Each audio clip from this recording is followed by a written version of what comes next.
पहला सवाल ये कहता है भैया जैव प्रक्रम क्या हो रहा है। बात समझ में आई? तो देखो भैया, दुनिया में जितने भी जीव जंतु प्राणी हैं, जिसमें पेड़ पौधे आ गए, जिसमें नीम का पेड़ भी आ गया, पीपल का पेड़ भी आ गया, बरगद का पेड़ भी आ गया, तुलसी का भी पेड़ आ गया, जिसमें आपके शैवाल आ गए, बात समझ में आ रही है, जिसमें आपके नरभक्षी आ गए, परभक्षी आ गए, सब आ गए, परजीवी आ गए, सब आ गए, जिसमें गधा भी आ गया, घोड़ा भी आ गया, बंदर भी आ गया और इंसान भी आ गया, जिसमें अमीबा भी आ गया और पैरामीशियम भी आ गया। तो कुल मिलाकर दुनिया के जितने भी जो जीव हैं उन सभी के अंदर सतत कुछ प्रक्रियाएं चल रही होती हैं। कब से? जब से उनका जन्म हुआ है। और कब तक? जब तक उनकी फोटो पे एक माला नहीं टंग जाती है। बात समझ में आ रही है? बड़ी इंटरेस्टिंग ये कहानी है, ध्यान से इसको सुनिएगा। मैं क्या कह रहा हूं, जन्म से लेकर मृत्यु तक सभी सजीवों में कुछ प्रक्रियाएं चल रही होती हैं जो कि जरूरी होती है, याद रखो, उनके अनुरक्षण के लिए। और ऐसी प्रक्रियाओं को हम क्या कहते हैं? जैव प्रक्रम कहते हैं। क्या कहते हैं भैया? जैव प्रक्रम कहते हैं। ध्यान से सुनो, जीवों का अनुरक्षण कार्य निरंतर होना चाहिए। यदि ऐसा नहीं होगा तो जीव निपट जाएंगे। यह उस समय भी चल रहा होता है जब वो कोई विशेष काम नहीं कर रहे होते हैं।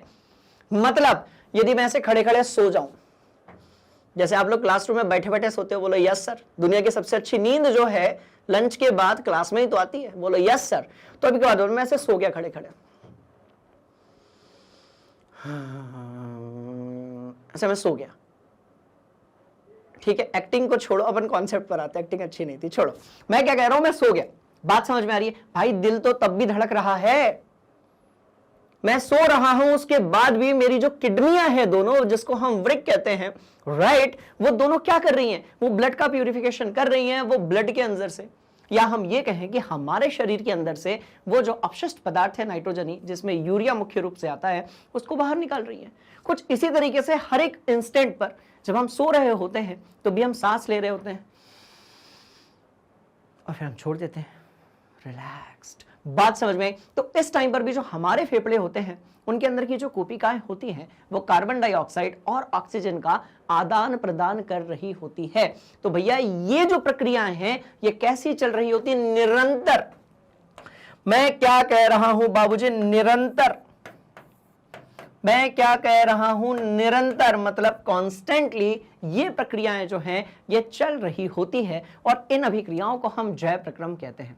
मतलब दिल का धड़कना, बात समझ में आ रही है, फेफड़ों का कार्बन डाइऑक्साइड और ऑक्सीजन का आदान प्रदान करना, किडनी का यूरिया बाहर निकलना, और हमेशा हमारे शरीर के अंदर जो रक्त होता है, राइट, हमारे शरीर के अंदर जो रक्त होता है उसका हमेशा हमारे शरीर के अंदर दौड़ते रहना जब तक हम जीवित प्राणी रहते हैं।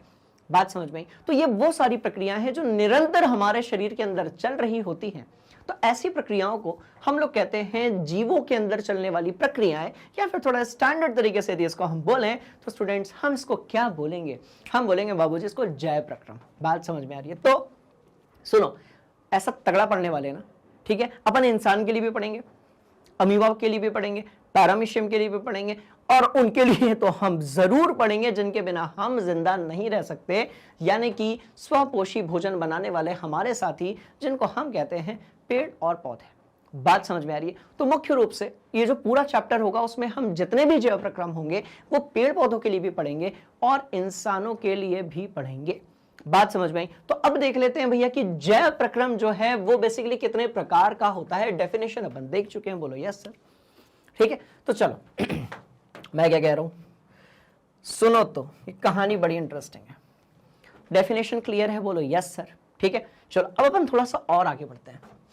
अब मैं कह रहा हूं भैया प्रमुख प्रकार के जो जैव प्रक्रम होते हैं, राइट, वो ये सब होते हैं। पोषण पहला जो है वो क्या है भैया? पोषण। पोषण मतलब ये कि हमेशा हमारे शरीर के अंदर जो भोजन होता है उसका पाचन चल रहा होता है। बात समझ में? तो पोषण कहां से मिलता है? तो बाबूजी पाचन से, अपन इसको डाइजेशन कह सकते हैं। बात समझ में आ रही है? कुछ इसी तरीके से हमेशा हमारी जो फेफड़े हैं वो काम कर रहे होते हैं। हमेशा हमारे जो फेफड़े हैं वो काम कर रहे होते हैं, और इन्हीं फेफड़ों को हम लोग क्या कहते हैं? हम फुफ्फुस कहते हैं, यानी कि लंग्स, राइट। तो मस्त वाली ये कहानी है। तो मैं क्या कह रहा हूं, सुनो ना इस बात को, ये मस्त स्टोरी है। उसके बाद इसी तरीके से होता है वहन। इसी तरीके से क्या होता है? वहन। इसका मतलब रक्त हमेशा हमारे शरीर के अंदर फ्लो हो रहा होता है। मस्त वाली बात। चलो इस चैप्टर में ना देखो जरा, यदि आपको कुछ पहले से आता है बहुत अच्छी बात है, यदि आपको नहीं आता है और भी अच्छी बात है। We have to be positive. बात समझ में आ रही है? क्योंकि इस पूरे 3-4 घंटे के सेशन में हम इतना सीख जाएंगे कि इस चैप्टर से कोई भी सवाल यदि हमसे पूछ लिया जाए तो वो हमें बन जाएगा। बात समझ में आई? चलो, क्या कह रहा था मैं? वहन यानी कि रक्त का, मानव के संदर्भ में समझ लेते हैं, पेड़ पौधों में भी चले जाएंगे, कोई दिक्कत वाली बात नहीं है। रक्त का क्या भैया? संचरण। मैं क्या कह रहा हूं? संचरण। रक्त का जो है वो क्या होगा? संचरण। और फिर है इसके बाद उत्सर्जन, मतलब अपशिष्ट का बाहर निकलना, अपशिष्ट का बाहर निकलना। बात समझ में आ रही है? तो ये सारी प्रक्रिया हमेशा तो चल रही होती है। बोलो यस सर। आप कुछ भी कर रहे हो, आपने यदि खाना खाया है बाबूजी, आप उसके बाद कुछ भी कर रहे होते हो, आपका शरीर जो है वो पोषण ग्रहण कर रहा होता है। बोलो यस सर। अपन ने यदि खाना खाया है, बड़े ध्यान से देखना, ये सारी प्रक्रियाएं आपस में कनेक्टेड हैं। बहुत सारे स्टूडेंट्स क्या होते हैं बच्चों, बड़े ध्यान से सुनना इस बात को, इस कॉन्सेप्ट को रटते हैं, ठीक है। और बहुत सारे लोगों को लगता है कि सर बायोलॉजी ये तो अपन तो रट ही लेंगे।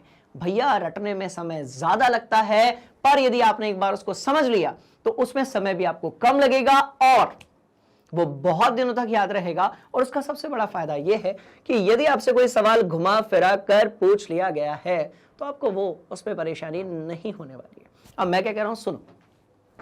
पोषण लिखा है, बोलो यस सर। अब मान लेते हैं कि अपन ने खाना खाया, अपन ने खाना खाया, बात समझ में। अब खाना खाने के बाद जो है हम बैठ गए, खेलने तो जाना है नहीं, अपन टहल रहे हैं। खाना खाने के बाद अपन पढ़ाई कर रहे हैं।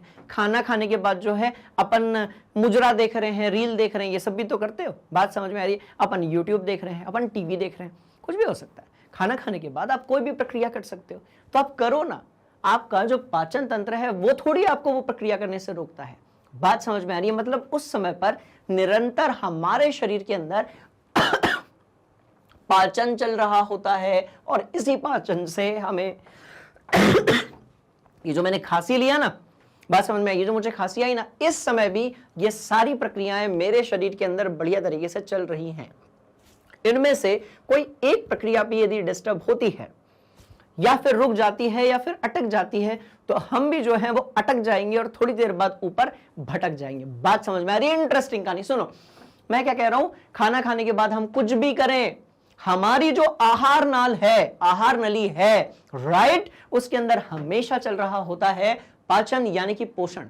पाचन यानी कि पोषण जो है वो हमेशा चल रहा होता है। कुछ इसी तरीके से हमारे फेफड़े हमेशा जन्म से लेकर मरण तक, बात समझ में आ रही है, आदि से लेकर अंत तक हमारे जो फेफड़े होते हैं वो कार्बन डाइऑक्साइड और ऑक्सीजन का विनिमय कर रहे होते हैं कोशिकाओं के माध्यम से। तो ये प्रक्रिया भी चल रही होती है। और आगे बढ़ते हैं, मजेदार कहानी। चलो, वाहन यानी कि ट्रांसपोर्टेशन, इसको मैनेज कौन करता है भैया? दिल। इसको कौन मैनेज करता है बाबूजी? दिल। दिल दिल किसका? हम सबका। बात समझ में आ रही है? तो इसको मैनेज कौन करता है? तो बड़े ध्यान से देखिएगा, इसको मैनेज करता है हमारा दिल। अच्छा, बहुत बढ़िया। तो इसको मैनेज कौन करता है बबुआ? तो इसको मैनेज करता है हमारा दिल। और उत्सर्जन जो होती है, राइट, उसको कौन मैनेज करता है? तो देखो देखो देखो, आप इसको जानते हो, बोलो यस सर। देखो, ऐसे राजमा जैसी दो अपने पास क्या पाई जाती हैं? किडनियां पाई जाती हैं। बोलो यस सर। ऐसी राजमा जैसी अपने शरीर के अंदर क्या पाई जाती है बाबू? तो किडनी पाई जाती है। तो उसको अपन क्या बोलते हैं? अपन उसको वृक्क बोलते हैं। लो, तो ठीक है ना, मैंने क्या कहा? सारे कॉन्सेप्ट दिमाग के अंदर बढ़िया तरीके से चिल मारो। बात समझ में आ रही? हाँ, एक और चीज, ये वाला जो अध्याय, इस पर अपन दिमाग के बारे में बात नहीं करेंगे। वो अपन किस में पढ़ेंगे? हम पढ़ेंगे वो नियंत्रण और समन्वय में। बात समझ में आई? तो वो भी बड़ी इंटरेस्टिंग कहानी। अब सुनो, तो मैं क्या कह रहा हूं, पोषण है, श्वसन है, वहन है, उत्सर्जन है, ये सभी प्रक्रियाएं आपस में जुड़ी हुई है। ये सभी प्रक्रियाएं आपस में जुड़ी हुई है और ये सभी प्रक्रियाओं सतत चल रही होती हैं। इनमें से एक भी रुकी या थोड़ी भी यदि डिस्टर्ब हुई तो अपन हो जाएंगे बीमार या फिर कोई भी परेशानी शरीर के अंदर आ सकती है। सोच कर देखो कि यदि पाचन अच्छे से नहीं हो रहा तो भैया पेट में दर्द चालू हो जाएगा। यदि पाचन अच्छे से नहीं हो रहा है तो पेट में दर्द चालू हो जाएगा। कुछ इसी तरीके से फेफड़े यदि ऑक्सीजन और कार्बन डाइऑक्साइड का अच्छे तरीके से क्या करेंगे, विनिमय नहीं कर पाएंगे, बात समझ में आ रही है, तो फेफड़े में दिक्कत होगी, इन्फेक्शन हो सकता है और बहुत सारी बीमारियां हो सकती हैं। आप याद करो, कोरोना एक ऐसा क्या था, वायरस था जिसने फेफड़े को ही टारगेट किया था। बात समझ में आ रही है, बड़ी इंटरेस्टिंग कहानी। अब सुनो, और बात किसकी हो रही है, वाहन की हो रही है। तो जब से जन्म हुआ है तब तक, जब से जन्म हुआ है और जब तक हम जिंदा रहेंगे तब तक जो है हमारा दिल धड़कता रहेगा और वो रक्त को पूरे शरीर में पहुंचाएगा भी और पूरे शरीर से मंगवाएगा भी, राइट। और बात करेंगे उत्सर्जन की, तो ध्यान से देखो भैया, अपने बॉडी के अंदर जब ये अलग अलग प्रकार के जैव प्रक्रम हो रहे होते हैं, भोजन का पाचन हो रहा होता है, तो हमारे शरीर के अंदर किस चीज का निर्माण होता है, यूरिया का। और ये यूरिया जो है ये बड़ा ही विषैला होता है। बात समझ में आ रही है, यूरिया बड़ा ही विषैला होता है, इसको बाहर करना बहुत जरूरी है बाबूजी। किससे, शरीर से। कैसे करोगे, तो किडनी कहती है ओए अपुन है, मैं जो हूं, मैं यानी कि किडनी, बात समझ में आ रही है, यूरिया को ठीक है जल के साथ मिलाकर मूत्र के रूप में शरीर से बाहर कर दूंगी। बात समझ में आ गई, इंटरेस्टिंग कहानी। तो भैया ये सारी प्रक्रियाएं जो हैं इसको अपन पढ़ेंगे किसके लिए, पहला तो मुख्य रूप से पादपों के लिए, और किसके लिए पढ़ेंगे, तो मनुष्यों के लिए। फिर बीच बीच में अपन मछली के बारे में भी पढ़ेंगे, अपन थोड़ा सा अमीबा के बारे में भी पढ़ेंगे, थोड़ा सा अपन पैरामीशियम के भी बारे में पढ़ेंगे, अपन शैवाल के बारे में भी पढ़ेंगे। बात समझ में आ रही है, इंटरेस्टिंग कहानी, नोट करो। चलो जल्दी जल्दी जल्दी, मजेदार कहानी। चलो हो गया, बोलो यस सर, ठीक। तो ये सारी चीजें चल रही होती हैं। अब मैं शुरुआत कहां से करूंगा, ध्यान से देखना, पोषण से शुरू करूंगा। पर इसके पहले बात समझ में, इसके पहले अपन कुछ एक कॉन्सेप्ट समझ लेते हैं कि कैसे ये सारी चीजें आपस में कनेक्टेड होती है। और ये बड़ा ही आसान है। देखो देखो देखो देखो, इसको इधर ही रहने दो, चलो यहां पर आओ। 4 प्रक्रियाएं, कितनी प्रक्रियाएं, 4 प्रक्रियाएं, ठीक है।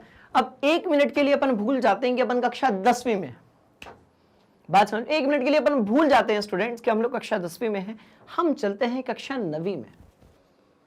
और कक्षा 9वीं में जब हम थे तो हमने ये पढ़ा था कि भैया हमारा जो शरीर होता है वो बहुत सारी कोशिकाओं से मिलकर बनता है।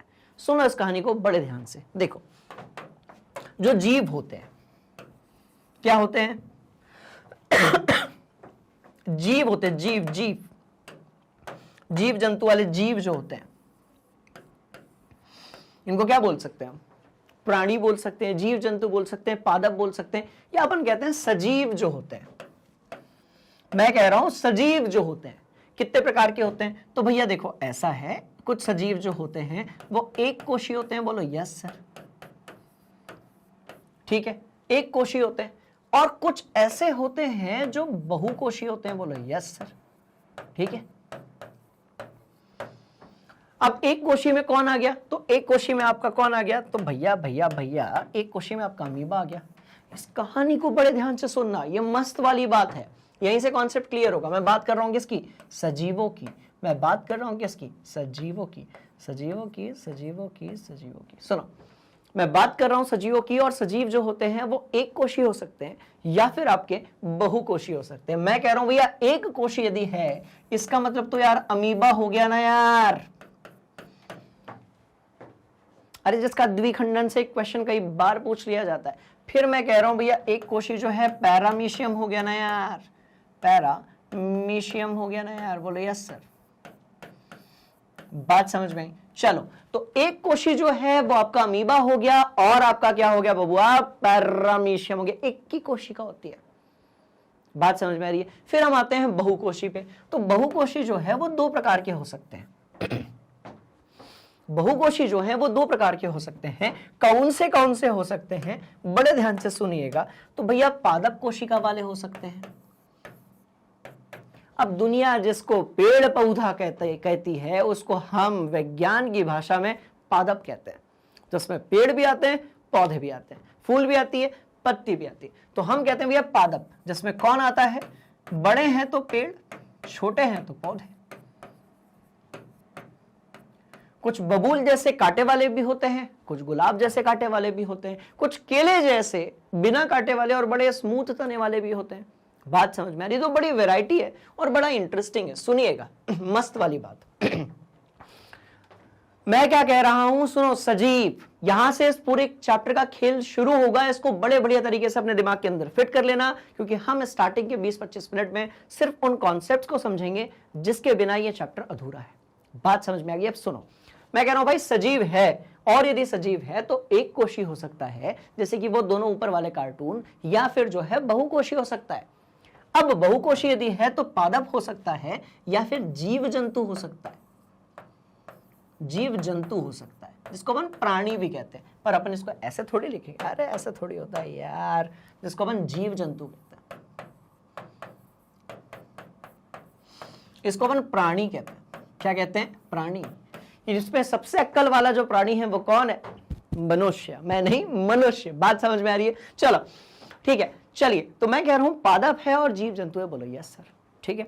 अब सीधी सी बात यह है कि हम बात अमीबा की करें, पैरामीशियम की करें, पेड़ की करें, पौधे की करें, जीव की करें, जंतु की करें, बाबू की करें, जादू की करें, सोना की करें, टोना की करें, गधे की करें, गोबर की करें, गोबर की नहीं, भैंस की करें, बात समझ में आई, शेर की करें या बंदर की करें, सांप की बात करें, मगरमच्छ की बात करें, या फिर मछली की यदि हम बात करेंगे, तो भैया हम सब के अंदर है कोशिका। कुछ ऐसे हैं जो एक कोशी हैं और कुछ ऐसे हैं जो बहुकोशी हैं भैया, बहुकोशी। बात समझ में आई? तो बेसिकली जीवन की जो मौलिक इकाई है वो क्या है? कोशिका है, कोशिका है। बात समझ में आ रही है? जीवन की जो मौलिक इकाई है, मैं कह रहा हूं जीवन की, ठीक है, जीवन मतलब यदि हम बात करें प्राणियों की या सजीवों की, सजीवों की मौलिक इकाई, मैं कह रहा हूं मौलिक इकाई। मैं क्या कह रहा हूं, सुनो, मौलिक इकाई जो है, क्योंकि यदि एक बार समझ में आ गया ना, भूलोगे नहीं। बात समझ में आ रही? मैं कह रहा हूं भाई जीवन सजीवों की जो मौलिक इकाई है उसको अपन कहते हैं कोशिका। बात समझ में आई? इसको अपन क्या कहते हैं? कोशिका। अब सुनो, जो चीज बताई जा रही है, यदि कोशिका जिंदा तो अपन सब जिंदा, यदि कोशिका जिंदा, बात समझ में आ रही है, तो अपन सब जिंदा। तो सीधी बात यह है कि मैं किसी की भी बात करूं, उसकी कोशिका का जिंदा रहना बहुत जरूरी है, क्योंकि यदि कोशिका का जिंदा रहेगी तो उससे क्या होगा? ध्यान से देखो, तो जीवन की मौलिक इकाई जो है वो क्या है? इसको अपन ने पढ़ा था लास्ट ईयर, बढ़िया तरीके से रगड़ा था अपन ने इसको कक्षा 9वीं में। मैं कह रहा हूं भाई जीवन की जो मौलिक इकाई है वो क्या है? आपकी कोशिका। बात समझ में आई? इंटरेस्टिंग कहानी। अब सुनो, अब ये जो कोशिका है, ठीक है, ये कोशिका किस बात का निर्माण करती है? तो भैया कोशिका बनाती है ऊतक। जैसे जाइलम जो है पेड़ों के अंदर, वो एक प्रकार का क्या है? ऊतक है। सारी बात करेंगे भैया, एक भी चीज स्किप नहीं करेंगे। मैं कह रहा हूं कोशिका, कोशिका क्या बनाती है? ऊतक। ऊतक क्या बनाता है बबुआ? अंग, अंग, अंग, अंग, अंग। ऊतक क्या बनाता है? तो भैया ऊतक बनाता है अंग। अंग क्या बनाते हैं? तो बाबूजी अंग बनाते हैं अंग तंत्र। आहा, क्या बात है। हालांकि ये मैं किसके लिए बात कर रहा हूं? मैं बहुकोशी के लिए बात कर रहा हूं। बात समझ में? तो ये बनाते हैं अंग तंत्र। बोलो यस सर।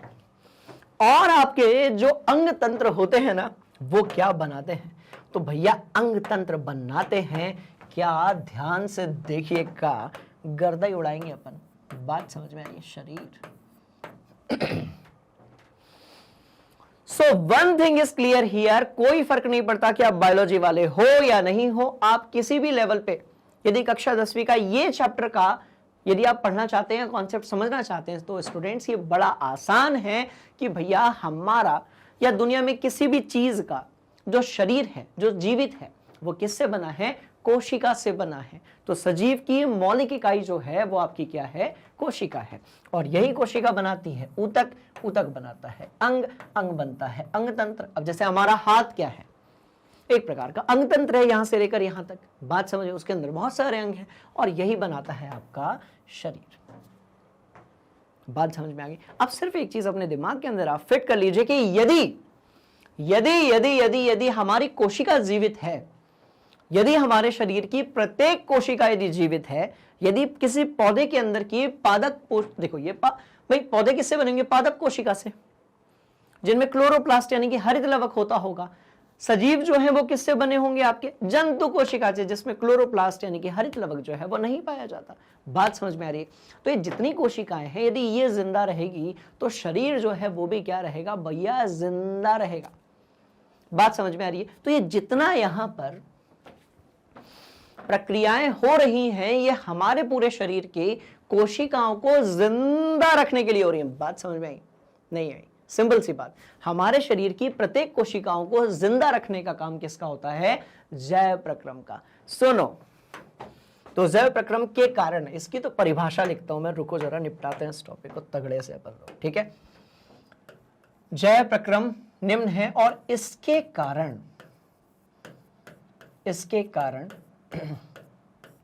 हम सभी कोशिका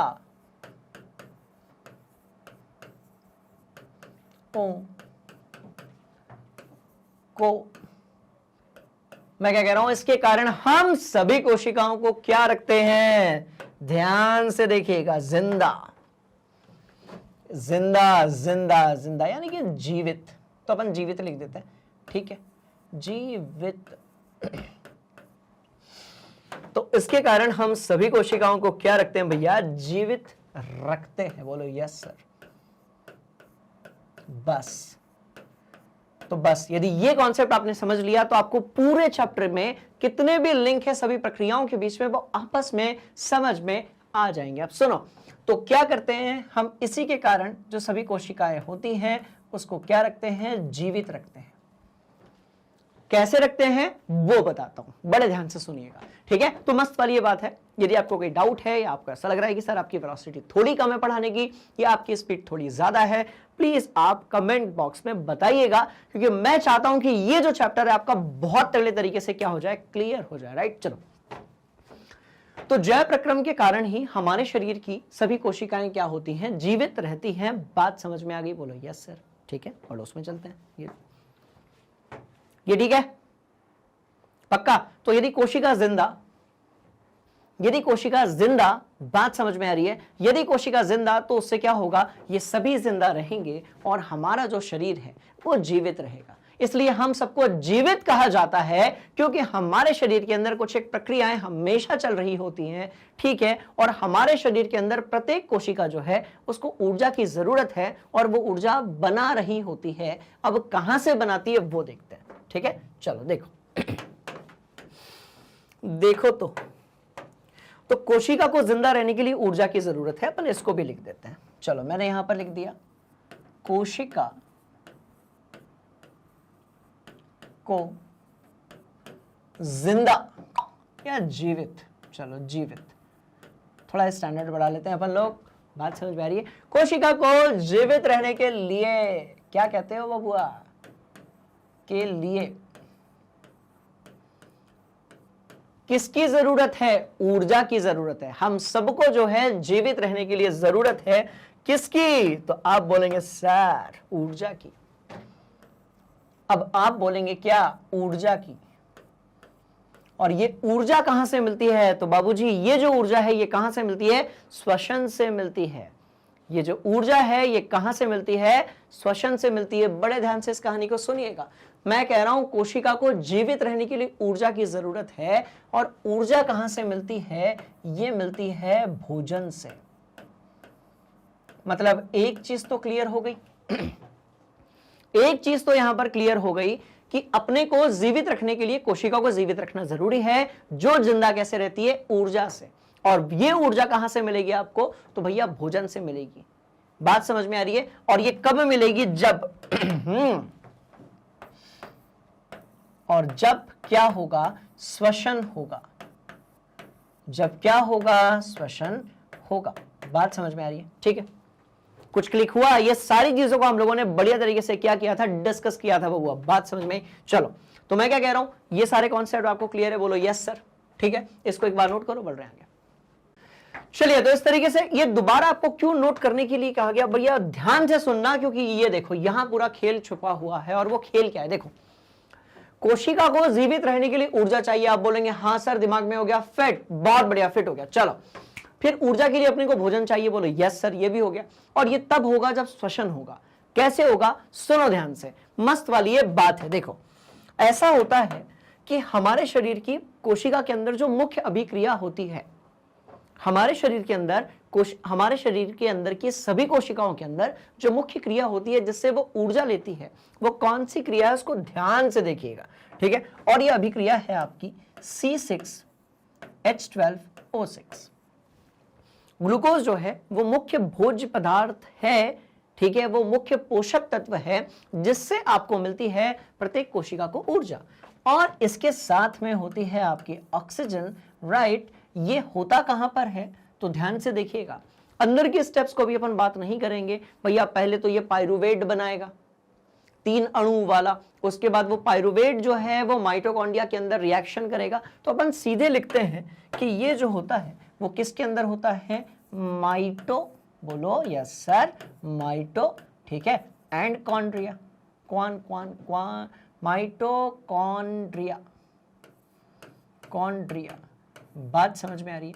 तो ये किसके अंदर होगा, तो भैया ये होगा आपके माइटोकॉन्ड्रिया के अंदर। और क्या बनेगा, तो बड़े ध्यान से देखिएगा, और क्या बनेगा, तो और बनेगा आपके पास CO2, साथ में आपको मिलेगा कुछ एक मात्रा में जल, और आपको मिलेगी ऊर्जा। आपको कौन सी चीज मिलेगी, तो भैया आपको मिलेगी ऊर्जा। और ऊर्जा किस रूप में मिलेगी, तो जो जैविक ऊर्जा होती है हमारे कोशिकाओं के अंदर से जो निकलती है, राइट, वो मिलती है अपने को ATP के रूप में। किसके रूप में मिलती है, ATP के रूप में। बात समझ में आ रही है। तो ये जो एक प्रक्रिया होती है, इसी के कारण हमारे शरीर की, राइट, जो कोशिका होती है वो जिंदा रहती है, जीवित रहती है। और इस अभिक्रिया में किसका क्या रोल है वो ध्यान से देखते हैं। देखो ये जो भोजन है ना, बात समझ में आ रही है। देखो यहां भोजन दिख रहा है, बोलो यस सर। ये जो भोजन दिख रहा है ये क्या होता है, ये पाचन से हमें मिलता है, इसीलिए हमें पोषण या फिर पाचन तंत्र का पढ़ना जरूरी है। बात समझ में। तो मुख्य रूप से जो कोशिका का भोजन है या ईंधन है, इसको अपन ईंधन भी कह सकते हैं। और यदि आप इसे ईंधन कहोगे और आप यदि इसको ऑक्सीजन से जोड़ोगे तो केमिस्ट्री के हिसाब से ऑक्सीकरण हुआ, बोलो यस सर। तो इस ऑक्सीकरण के कारण ही अपने को मिलती है ऊर्जा, पर साथ में जो है कार्बन डाइऑक्साइड और जो जल है वो भी पैदा हो जाता है प्रत्येक कोशिकाओं के अंदर। इंटरेस्टिंग कहानी ये है कि पौधों के अंदर भी ऐसा होता है, मतलब जिस तरीके से हमारे शरीर में श्वसन होता है कुछ ऐसे ही पौधों के अंदर भी ये होता है। अब सुनो ध्यान से मैं क्या कह रहा हूं, तो ये अपने को मिलता है पाचन से। ये पाचन से कहां से मिलता है, ये पाचन से, जिसको जो है, ठीक है, कोशिका तक पहुंचाता है रक्त।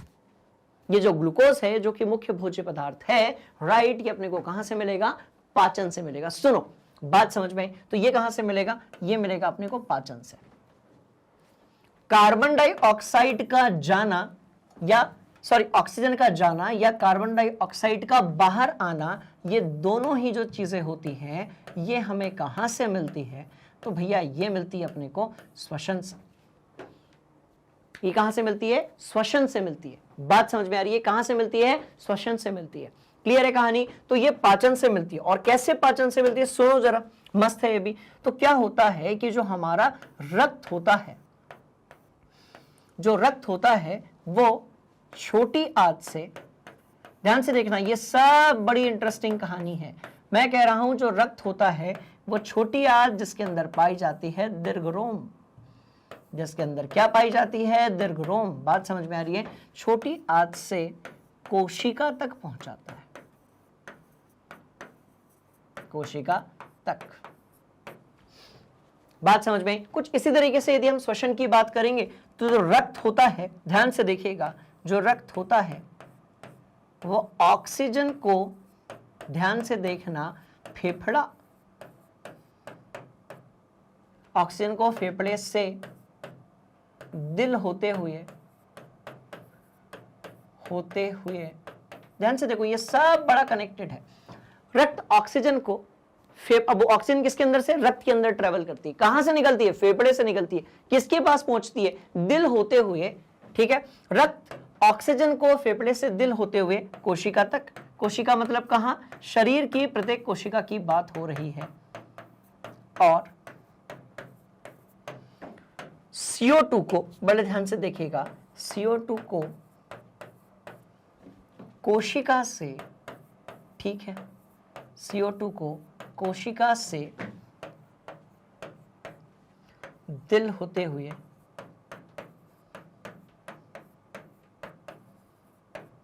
सुनो, ये पूरी प्रोसेस जो है, यही पूरा खेल है इस पूरे चैप्टर का। ऐसा मनुष्यों में भी होता है और ऐसा पादपों में भी होता है और ऐसा ही जो है दूसरे जीवों में भी होता है, वो भी पढ़ेंगे, ठीक है। तो कार्बन डाइऑक्साइड को कोशिका से दिल होते हुए फिर पहुंचाती है फेफड़े यानी कि फुफ्फुस तक, जहां पर उसका क्या होता है, विनिमय हो जाता है, अपन उसको वातावरण में भेज देते हैं, ठीक है। बात समझ में आ रही है? तो सुनो, तो इसका मतलब यह हुआ कि कोशिका को जिंदा रखने के लिए मुख्य रूप से यह अभिक्रिया होना जरूरी है, और इस अभिक्रिया के लिए हमें ईंधन यानी कि भोज्य पदार्थ चाहिए, जो हमें कहां से मिलेगा? पाचन से। और इसके लिए अपन ने एक सेपरेट पार्ट बनाया और उसी को हम बोलते हैं पोषण। बात समझ में आई? तो ये हमें कहां से मिलेगा? तो स्टूडेंट्स, ये अपने को मिलेगा कहां से? पोषण से, यानी कि पाचन से। बात समझ में आ गई? तो आपने जो है ईंधन तो बना लिया, किससे? पोषण से। पोषण खत्म हो गया, बोलो यस सर। अब ये स्टार्ट करेंगे, पर बेसिक कॉन्सेप्ट क्लियर हुआ? बोलो यस सर। कुछ इसके साथ अब इस ईंधन को जलने के लिए, रासायनिक अभिक्रिया करने के लिए किसकी जरूरत है? तो भैया ऑक्सीजन की जरूरत है। ऑक्सीजन कौन लेकर आएगा? तो फेफड़ा लेकर आएगा। और फेफड़ा किसको ट्रांसफर करेगा? फिर रक्त को। रक्त उस ऑक्सीजन को हीमोग्लोबिन के अंदर डालकर, बात समझ में आ रही? ऑक्सो हीमोग्लोबिन बनाकर, ऑक्सी हीमोग्लोबिन बनाकर प्रत्येक कोशिका तक पहुंचाएगा, जहां पर यह अभिक्रिया होगी। इसी को अपन बोलते हैं श्वसन। तो यदि आपसे कोई पूछे कि श्वसन से क्या मिलता है, तो आप बताएंगे सर श्वसन एक ऐसी क्रिया है जिससे हमें मिलती है ऊर्जा।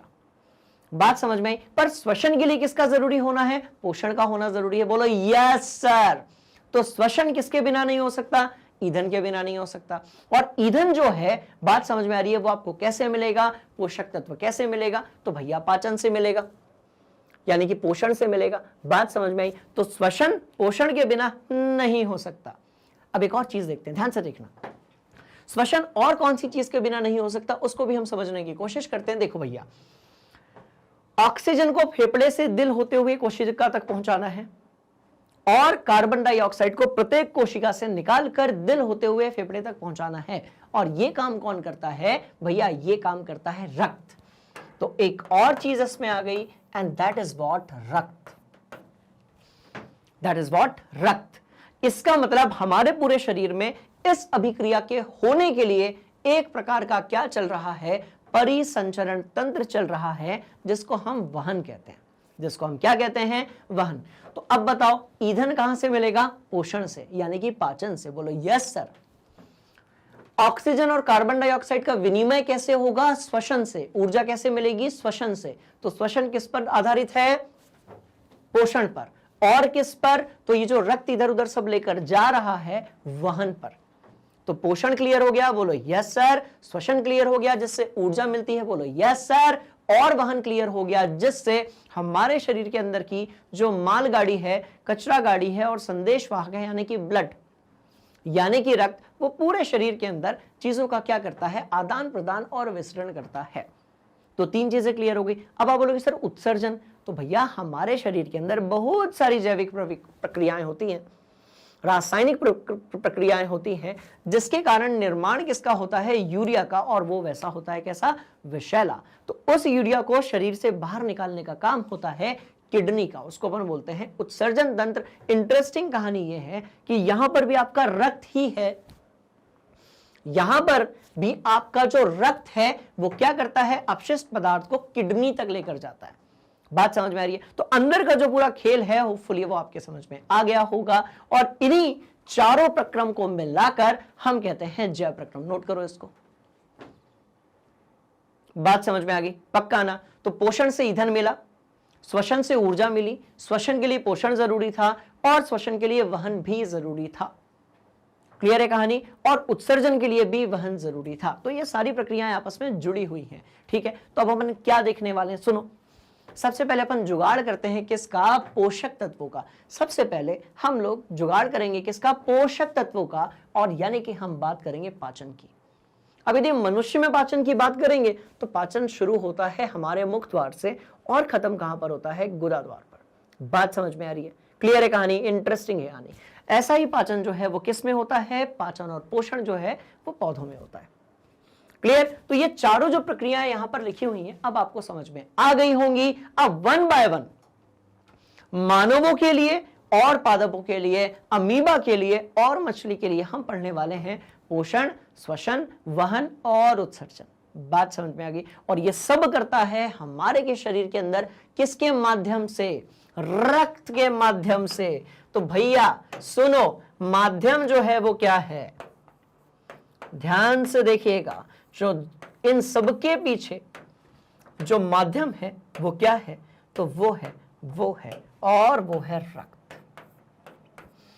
तो स्टूडेंट्स, जो माध्यम है बाबूजी वो क्या है? वो है आपका रक्त। कौन सी चीज है माध्यम? तो भैया वो है आपका रक्त। और रक्त जब इन सारी चीजों का आदान प्रदान करता है कोशिका तक, शरीर के अलग अलग अंगों तक, तो उसी को अपन वहन कहते हैं। तो वन बाय वन सारे देखेंगे। चलते हैं पोषण की तरफ। बोलो यस सर। क्योंकि बिना पोषण के आपको ये नहीं मिलने वाला, ये लो ग्लूकोज नहीं मिलने वाला। बिना पोषण के आपको ग्लूकोज ही नहीं मिलेगा तो कोशिका में भोजन ही नहीं पहुंचेगा। श्वसन की प्रक्रिया ही नहीं होगी तो ऊर्जा ही नहीं मिलेगी, और ऊर्जा ही नहीं मिलेगी तो कोशिका शिथिल पड़ जाएगी बाबूजी। और जो है धीरे धीरे ऊतक निपट जाएंगे, ऊतक के बाद अंग निपट जाएंगे, अंग के बाद अंग तंत्र निपट जाएंगे, और अंग तंत्र के बाद जो पूरा शरीर है वो शिथिल पड़ जाएगा और निपट जाएगा। बात समझ में आ रही है? इंटरेस्टिंग है कहानी है, ध्यान से देखिएगा। चलो पक्का? ठीक, चलो हो गया।